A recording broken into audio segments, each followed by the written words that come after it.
자, 우리 한 목소리를 함께 읽겠습니다. 1절부터 7절까지 시작. 너희는 마음에 근심하지 말라. 하나님을 믿으니 또 나를 믿으라. 내 아버지 집에 거할 곳이 많도다. 그렇지 않으면 너희에게 일렀으리라. 내가 너희를 위하여 거처를 예비하러 가노니 가서 너희를 위하여 거처를 예비하면 내가 다시 와서 너희를 내게로 영접하여 너희도 있게 하리라. 내가 어디로 가는지 그 길을 너희가 아느니라. 도마가 이르되 주여 주께서 어디로 가시는지 우리가 알지 못하거늘 그 길을 어찌 알겠사옵나이까. 예수께서 이르시되 내가 곧 길이요 진리요 생명이니 나로 말미암지 않고는 아버지께로 올 자가 없느니라. 너희가 나를 알았더라면 내 아버지도 알았으리로다. 또 보았느니라. 아멘. 우리가 지난주에 살펴본 14장 1절 말씀, 너희는 마음에 근심하지 마라. 하나님을 믿으니 또 나를 믿으라 라는 이 말씀은 14장을 이끌어갈 또 앞으로 펼쳐질 가장 핵심적인 내용이 됩니다. 마치 앞에 13장에서 예수님께서 이제 세상을 떠날 때가 되신 것을 아시고 세상에 남겨진 사람들을 사랑하시되 끝까지 사랑하시느니라 라는 그 말씀이 13장 전체를 아우르듯이, 그래서 어떻게 사랑할 것인지를 그 발을 씻겨주시고 또 성만찬을 제정하시고 하는 그 모든 또 말씀들을 하시고 하는 걸 통해서 확인시켜 주셨듯이, 우리가 이 땅을 살면서 하나님을 믿으며 근심하지 않을 근거가 뭔가, 이 근거를 14장에서 쭉 말하고 있습니다. 우리는 어떻게 하면 이 땅에서 근심하지 않을 수 있는가 하는 것들이죠. 오늘은 2절 3절을 중심으로 해서 그 내용들을 살펴볼 텐데요. 자, 먼저 2절 3절을 같이 한번 읽어보겠습니다. 성경을 보겠습니다. 오늘도 주로 성경을 읽어보면서 찾아보면서 확인해 보도록 하겠습니다. 2절 3절 시작. 거할 곳이 많도다. 그렇지 않으면 너희가 일렀으리라. 내가 너희를 위하여 거처를 예비하러 가노니 가서 너희를 위하여 거처를 예비하면 내가 다시 와서 너희를 내게로 영접하여 나 있는 곳에 너희도 있게 하리라. 아멘.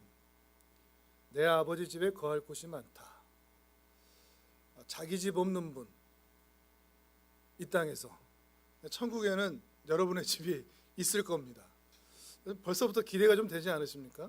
그것도 하나님 나라의 그 집이 많다 라고 하는 것은 우리에게 어떤 메시지를 또 확인하게 하시는가 하면, 천국에 대한 소망, 그곳에서 영원히 살게 될 그 아버지의 집에서 함께 살게 될 그 복된 은혜뿐만 아니라 이 땅의 집에 대해서, 또 이 땅에 사는 것에 대해서, 또 이 땅에 사는 것으로 인한 가지지 못하고 누리지 못하고 오르지 못한 것으로 인한 그 부족과 결핍으로 인한 탐욕과 욕망, 그것에 너무 매여 살지 않아도 될 것을 말씀하고 계시는 것입니다.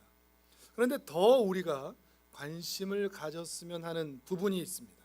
뒤에 말씀하시는 대로 예수님께서 내가 너희를 위하여 너희의 처소를, 너희의 집을, 너희의 거처를 예비하러 가노라, 준비하러 가노라, 이 말씀입니다. 하나님 나라에, 하나님의 그 나라에 영원한 거처를 준비하러 가신다.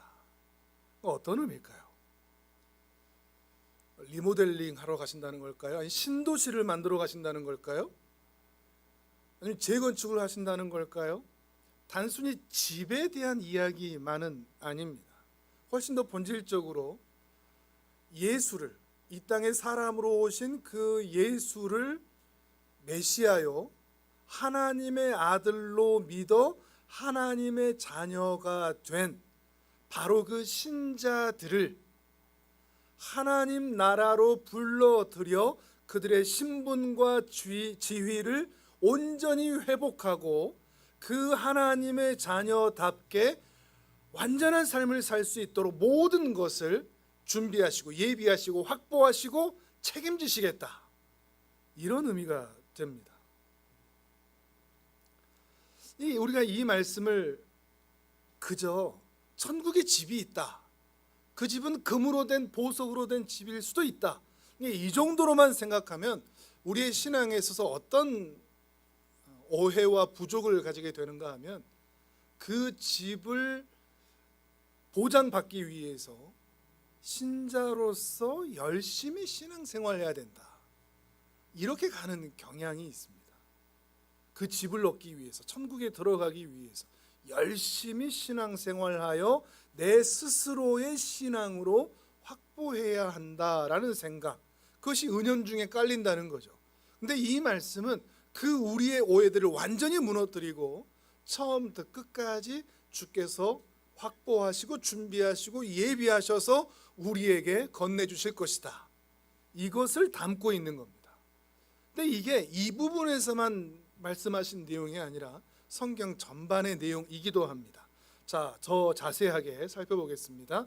창세기 2장으로 한번 가보시죠. 창세기 2장 8절에서 9절입니다.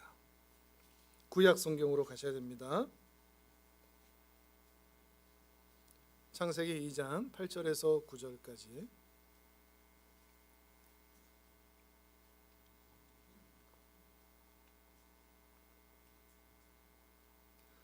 (8절) (9절) 같이 읽어보겠습니다. 시작.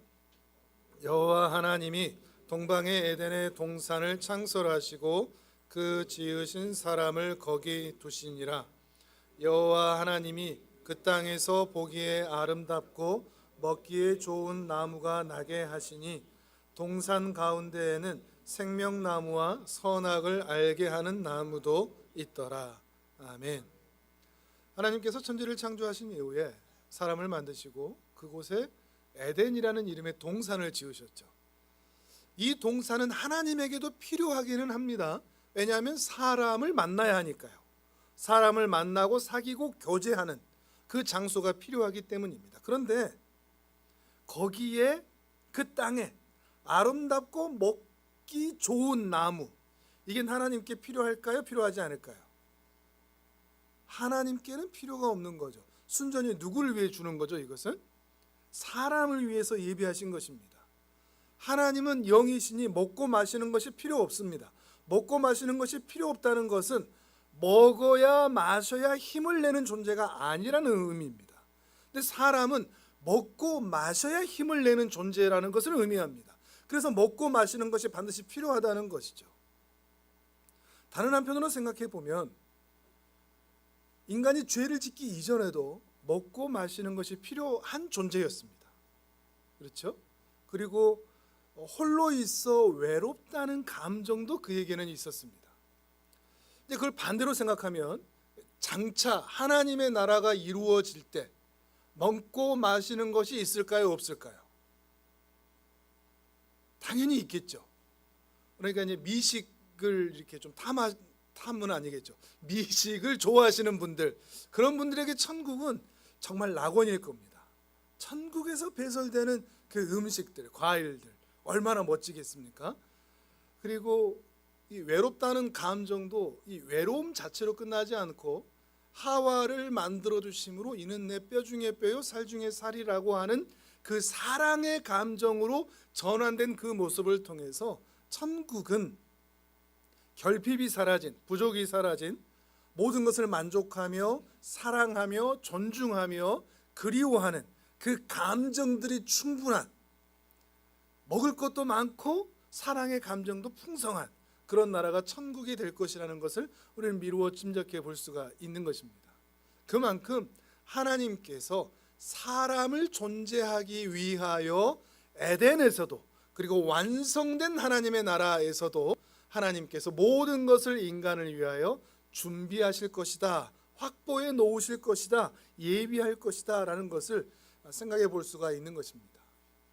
그저 이 시험, 사람이 하나님 말씀을 듣는가 안 듣는가 그 시험을 통과하나 못하나 보기 위해서 동산 중앙에다가 선악을 알게 하는 나무 그냥 딸랑 하나 세워놓고 시험하신 것이 아니라는 거죠.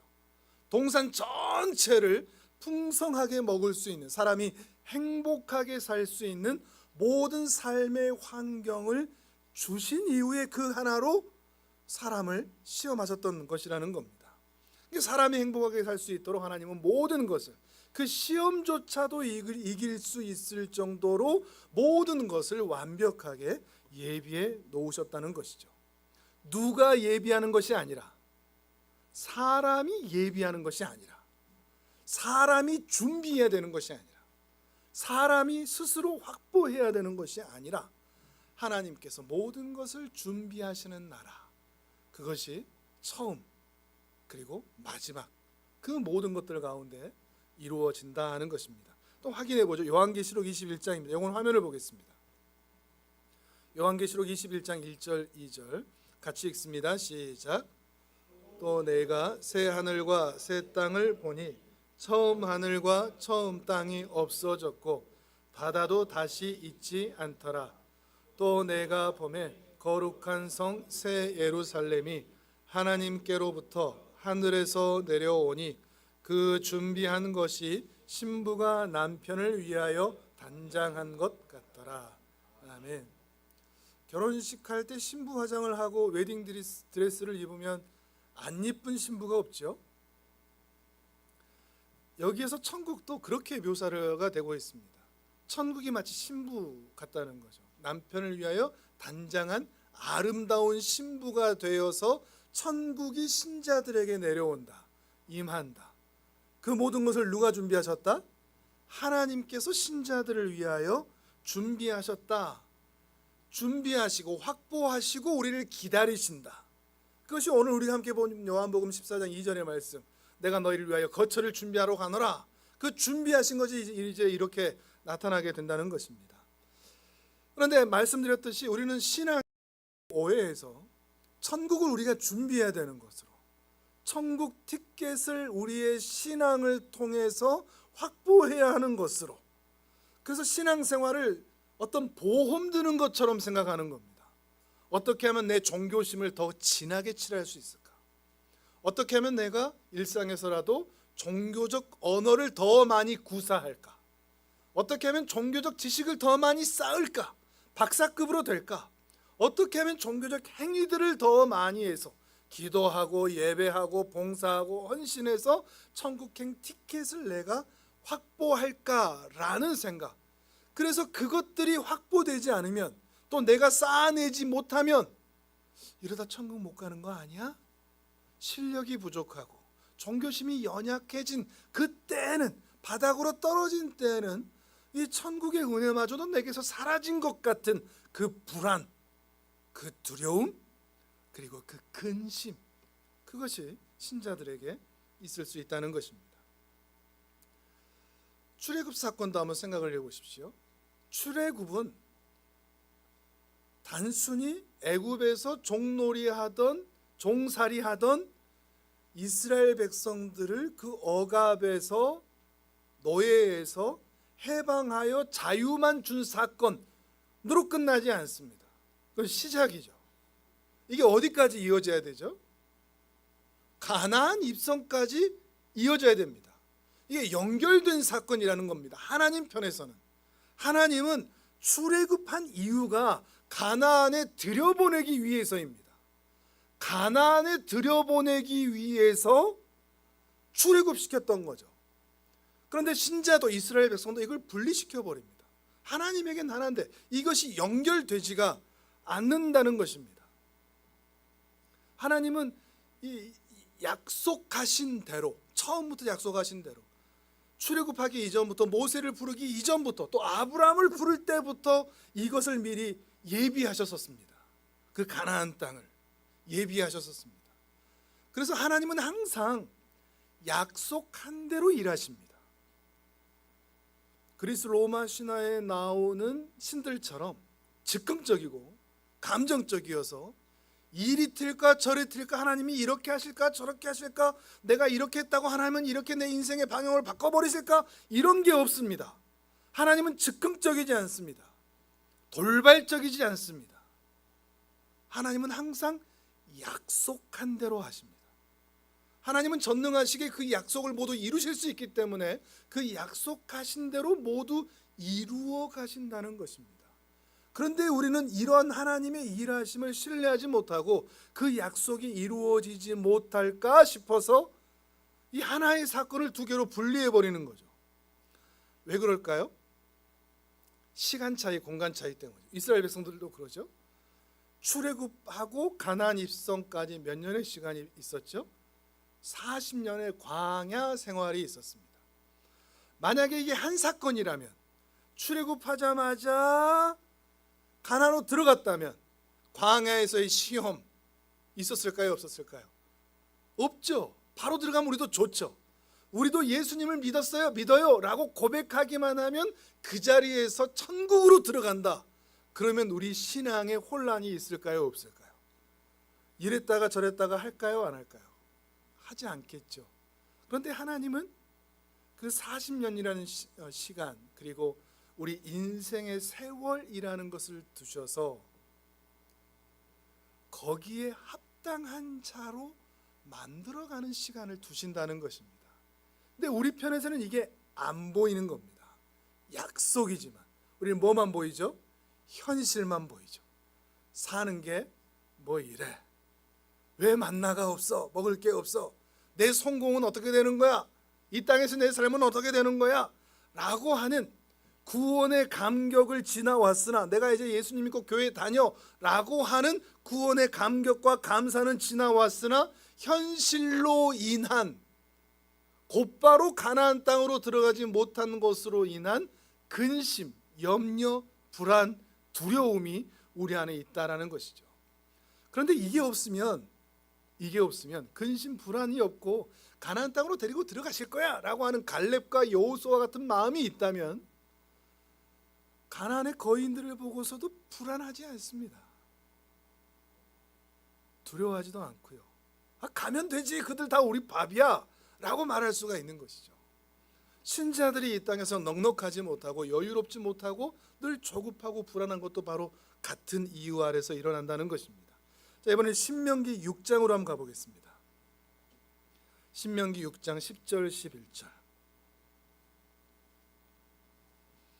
조금 더 뒤로 넘기셔서 구약 271페이지쯤에 있습니다.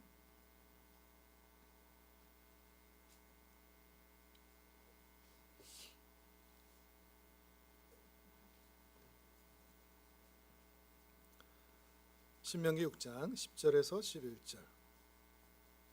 자, 같이 읽겠습니다. 시작. 내 하나님 여호와께서 내 조상 아브라함과 이삭과 야곱을 향하여 내게 주리라 맹세하신 땅으로 너를 들어가게 하시고 내가 건축하지 아니한 크고 아름다운 성읍을 얻게 하시며 내가 채우지 아니한 아름다운 물건이 가득한 집을 얻게 하시며 내가 파지 아니한 우물을 차지하게 하시며 내가 심지 아니한 포도원과 감람나무를 차지하게 하사 내게 배불리 먹게 하실 때에. 아멘. 하나님의 일하심이 혹시 보이십니까? 경이로운 그 예비하심. 어떻게 예비하시겠다고 그러죠? 가나안 땅에 들어가기만 해라. 거기 들어가면 네가 건축하지 아니한 아름다운 성읍 준비해 놓겠다. 내가 채우지 아니한 아름다운 물건으로 가득한 집 내가 다 준비해 놓겠다니까. 네가 파지 아니한 우물도 내가 차지하게 할 것이고 심지어 네가 심지 아니한 포도원과 감람나무도 차지하게 하셔서 배불리 먹게 할 것이다. 내가 다 책임진다. 이렇게 얘기하시는 거죠. 내가 너희를 애굽에서 꺼내어 이 가나안 땅까지 들어오게 했으니 내 공로가 이만큼 크니 이 가나안 땅에서의 삶은 이제부터는 너희가 살아라. 그리고 너희가 경작하고 너희가 열심히 살아서 이제는 나를 봉양해라. 이렇게 하지 않으신다는 겁니다. 앞으로는 니들이 잘해라. 이런 얘기 요구하지 않으십니다. 자식을 바쳐라. 이런 얘기도 하지 않으십니다. 매번 너희의 소산들을 2분의 1을 바쳐라. 이런 얘기도 하지 않으십니다. 오히려 내가 책임진다. 걱정하지 마라. 이 말씀을 하시는 거죠. 그러면서 아주 요구하지 않으신 것은 아닙니다. 이스라엘 백성들에게 요청하신 것이 있습니다. 이어서 읽어볼까요? 11절부터 방금 읽었던 11절부터 15절까지 읽어보겠습니다. 하나님께서 이스라엘 백성들에게 그러면 요구하고 요청하고 기대하고 바라는 것은 무엇인가? 같이 읽어봅니다. 11절 15절 시작. 채우지 아니한 아름다운 물건이 가득한 집을 얻게 하시며 내가 파지 아니한 우물을 차지하게 하시며 내가 심지 아니한 포도원과 감람나무를 차지하게 하사 내게 배불리 먹게 하실 때에 너는 조심하여 너를 애굽 땅 종되었던 집에서 인도하여 내신 여호와를 잊지 말고 내 하나님 여호와를 경외하며 그를 섬기며 그의 이름으로 맹세할 것이니라. 너희는 다른 신들 곧 내 사면에 있는 백성의 신들을 따르지 말라. 너희 중에 계신 너희의 하나님 여호와는 질투하시는 하나님이신즉 너희의 하나님 여호와께서 내게 진노하사 너를 지면에서 멸절시키실까 두려워하노라. 아멘. 하나님께서 무엇을 요청하시죠? 충성, 헌금, 헌신 이런 것들입니까? 아니죠. 내가 너희들 배부르게 해줄 건데 배불렀다고 먹고 살만하다고 나 잊지 마라. 이 말씀이죠. 나 잊지 마라. 배부르다고 잊지 마라. 살만하다고 나 떠나지 마라. 하나님 경외하고 섬겨라. 다른 우상들 쫓아가지도 마라. 나는 질투하는 하나님이다. 여기서 질투한다는 것은 우리 인간이 행하는 그 질투의 감정 그것들을 말하는 것이 아닙니다. 극치의 사랑을 말합니다. 그렇게 질투하는 것처럼 보일 정도로 이스라엘 백성들을 너무도 사랑한다는 거죠. 그렇게 말 안 듣는 이스라엘인데, 그렇게 실수하고 실패하고 도망치는 이스라엘인데, 그런데도 하나님은 이렇게 사랑하시면서 나를 잊지 말라 당부하시는 것이죠. 하나님은 우리 신자들이 먹고 사는 문제를 다 해결하시는 분인 줄을 믿습니다. 우리의 직장, 우리가 먹고 사는 것, 우리의 입는 것, 우리가 살아가는 것, 우리의 자녀들, 우리의 수고로 인하여 우리가 다 행한 것 같지만 돌아보면 다 은혜 아닌 것이 없습니다. 젊었을 때는 이걸 잘 모르는 것 같습니다. 저도 아직 잘 모르는 것 같습니다. 안다고 말하지만 사실 모르는 겁니다. 정말 연륜이 쌓여야 됩니다. 세월이 필요한 겁니다. 세월이 수없이 지나가고 수없이 실패하고 수없이 좌절했던 그 순간들을 지나고 나서야 야, 진짜 이게 하나님의 은혜구나. 하나님의 은혜로 여기까지 왔구나 라고 하는 고백을 하지 않을 수가 없다는 것이죠. 인생은 우리가 책임질 일이 아닙니다. 먹고 사는 것에서부터 시작해서 우리의 모든 것, 우리가 책임진다고 책임질 수 있는 것들도 아닙니다. 내가 노력한다고 되는 것도 아니죠. 내가 이 아이를 가지고 싶다고 해서 내가 이 아이를 만들어낼 수 있는 것도 아닌 것이듯이 말이죠. 우리에게 나타난 자녀들, 일상들, 그 모든 것들이 다 하나님의 은혜로 여기까지 인도해 오게 하신 하나님의 사랑과 자비의 연속이라는 것입니다.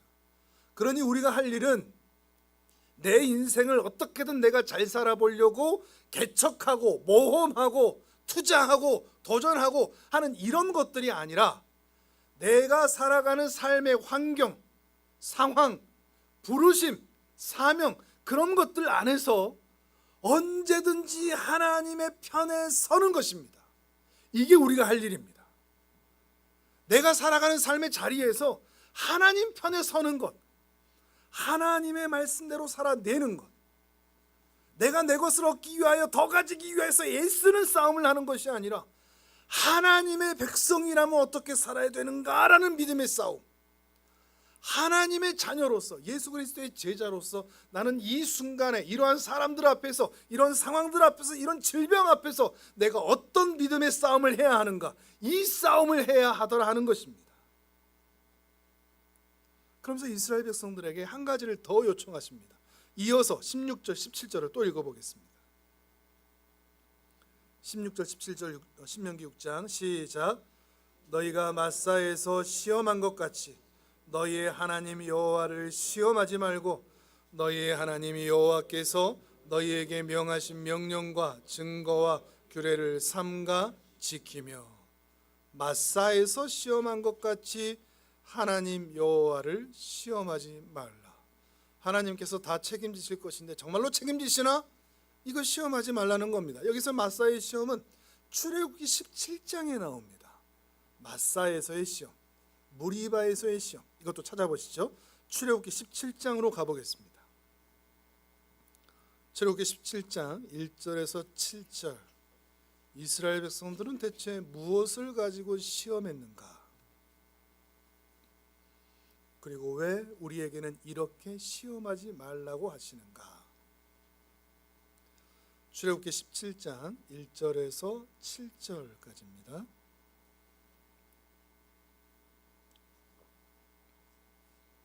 같이 읽습니다. 시작. 이스라엘 자손의 온 회중이 여호와의 명령대로 신 광야에서 떠나 그 노정대로 행하여 르비딤의 장막을 쳤으나 백성이 마실 물이 없는지라. 백성이 모세와 다투어 이르되 우리에게 물을 주어 마시게 하라. 모세가 그들에게 이르되 너희가 어찌하여 나와 다투느냐? 너희가 어찌하여 여호와를 시험하느냐?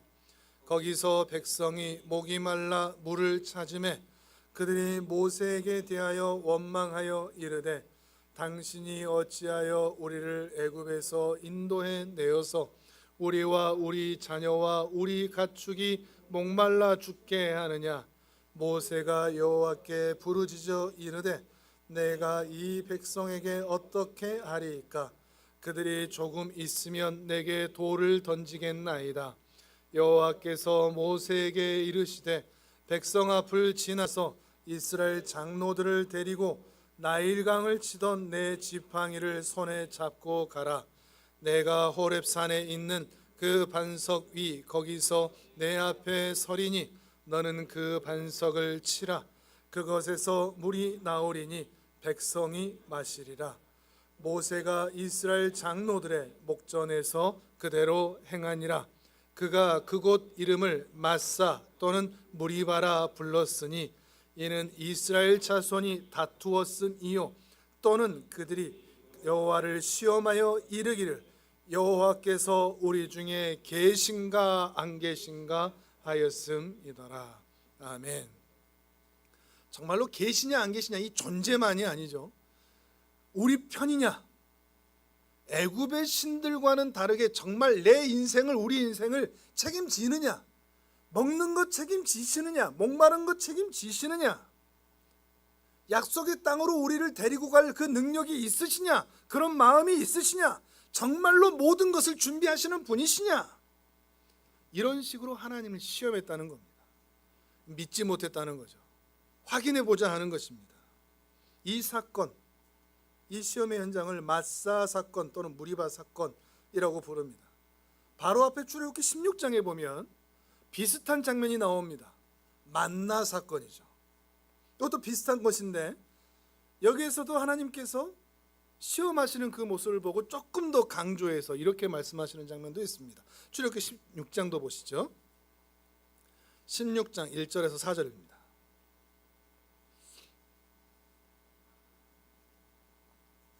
1절에서 4절 시작.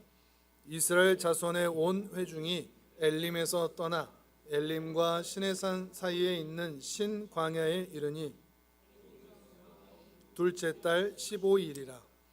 이스라엘 자손 온 회중이 그 광야에서 모세와 아론을 원망하여 이스라엘 자손이 그들에게 이르되 우리가 애굽 땅에서 고기 가마 곁에 앉아 있던 때와 떡을 배불리 먹던 때에 여호와의 손에 죽었더라면 좋았을 것을 너희가 이 광야로 우리를 인도해내어 인 온 회중이 줄여 죽게 하는도다. 그때 여호와께서 모세에게 이르시되 보라 내가 너희를 위하여 하늘에서 양식을 비같이 내리리니 백성이 나가서 일용할 것을 날마다 거둘 것이라. 이같이 하여 그들이 내 율법을 준행하나 아니하나 내가 시험하리라. 아멘. 이스라엘 백성도 시험하고 하나님도 시험합니다. 근데 하나님의 시험은 조금 다르죠. 배고프다고 먹는 게 없다고 차라리 애굽 땅에서 고기 먹고 떡 먹던 것이 더 낫다고, 그래 그러면 내가 먹는 것 마시는 것 고기 다 책임져 줄게.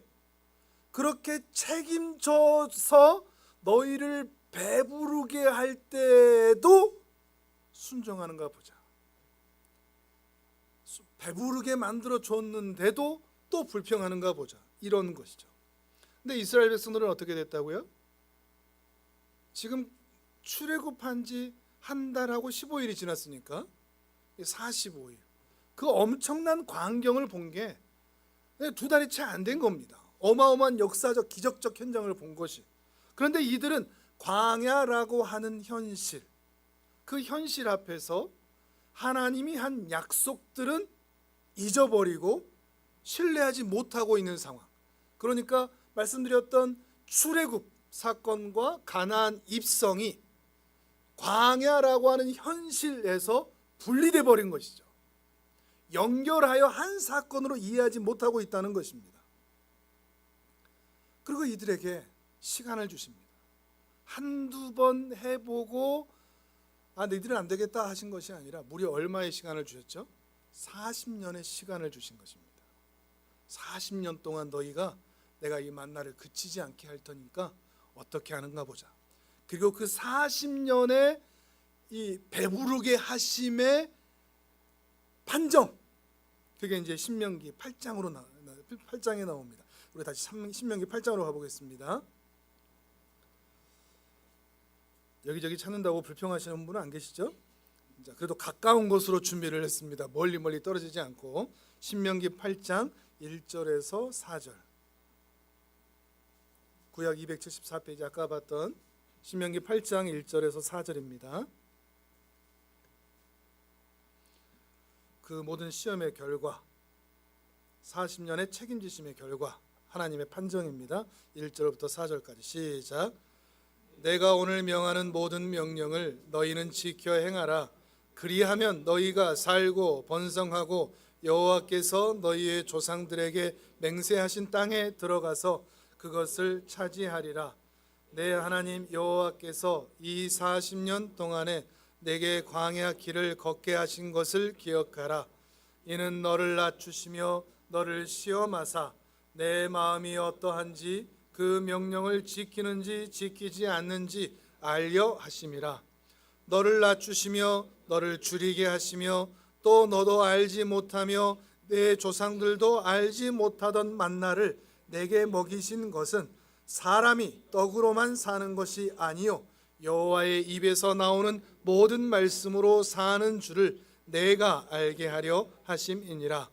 이 40년 동안에 내 의복이 헤어지지 아니하였고 내 발이 부르트지 아니하였느니라. 아멘. 좀 기가 막힌 현실이 되었습니다. 이스라엘 백성들은 계속해서 불순종했죠. 그래서 40년 동안 출애굽 1세대는 가나안 땅에 들어가지 못하게 되었습니다. 근데 지금 은근슬쩍 어디 앞에 와 있습니까? 모압 땅에 있죠. 가나안 바로 입성하기 전이죠. 40년이라는 시간이 지나서 이스라엘 백성들이 그렇게 한 사건으로 여기지 않고 두 개로 여겼던 출애굽과 가나안 입성이 이제 하나로 연결되는 그 목전에 와 있다는 겁니다. 기가 막히지 않습니까? 저만 기가 막힌가요? 은근슬쩍 그 약속들은 다 이루어지더라 하는 겁니다.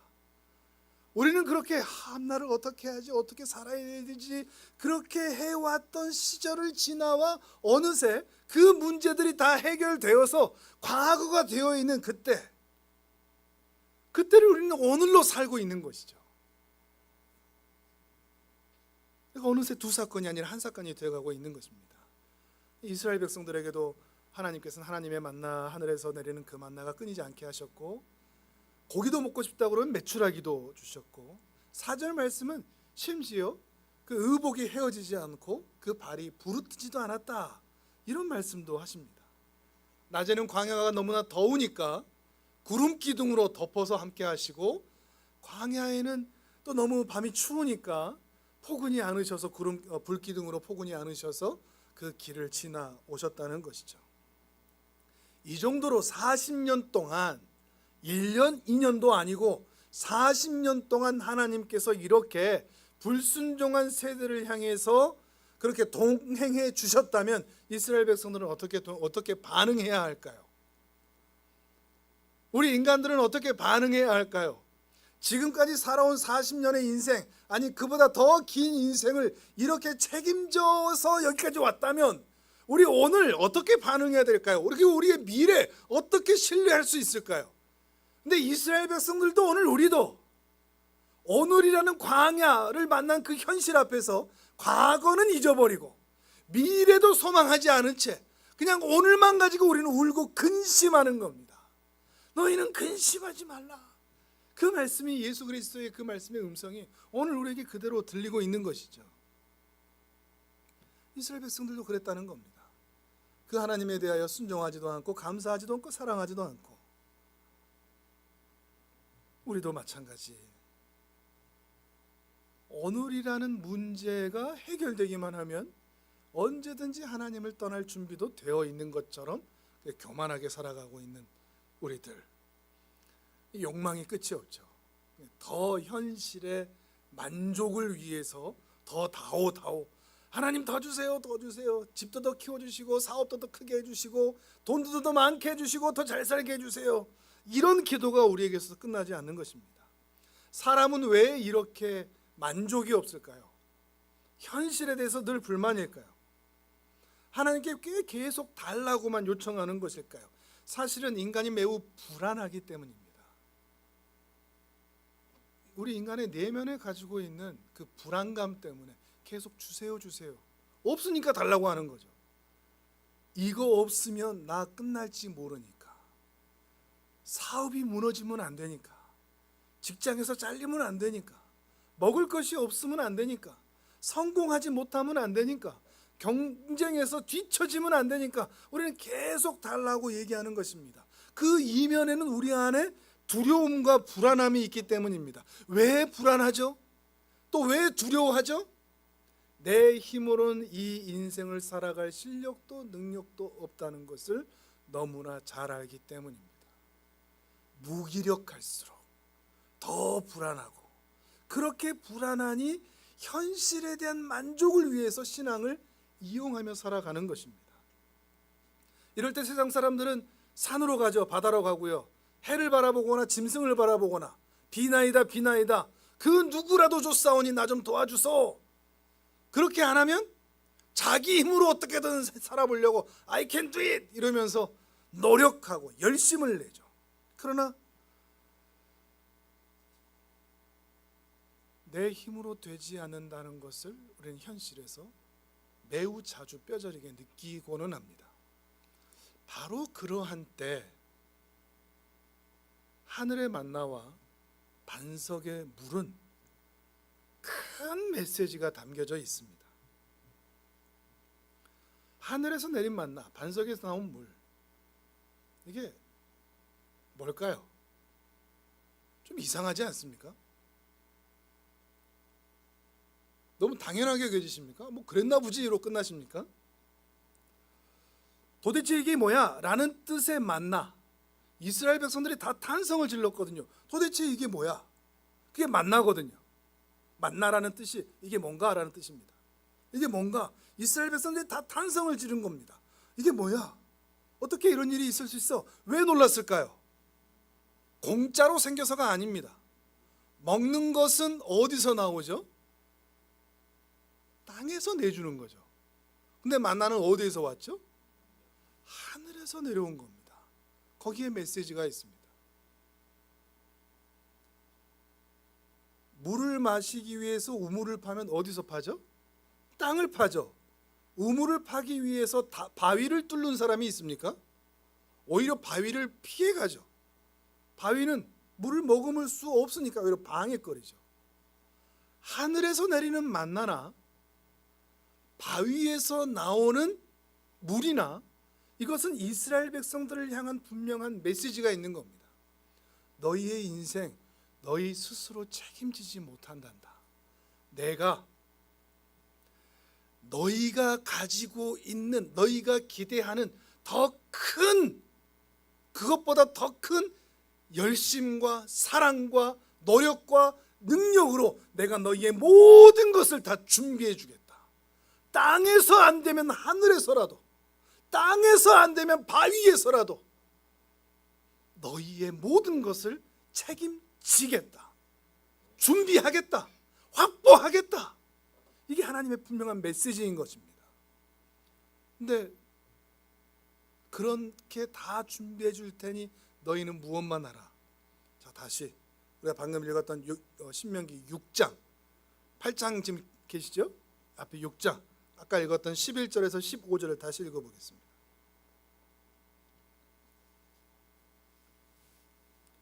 (6장) 11절에서 15절 시작.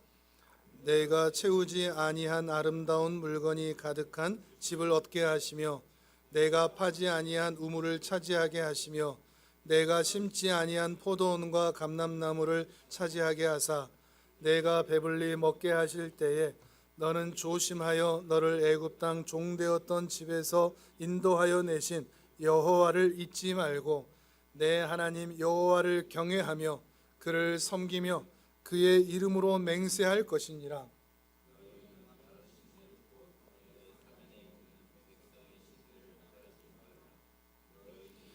너희의 하나님 여호와는 질투하시는 하나님이신즉 너희의 하나님 여호와께서 내게 진노하사 너를 지면에서 멸절시키실까 두려워하노라. 아멘. 자, 우리가 할 일이 뭐라고요? 잊지 않는 겁니다. 잊지 않는 거. 예전에 그런 노래가 있었죠. 나를 잊지 말아요. 나를 잊지 말아요.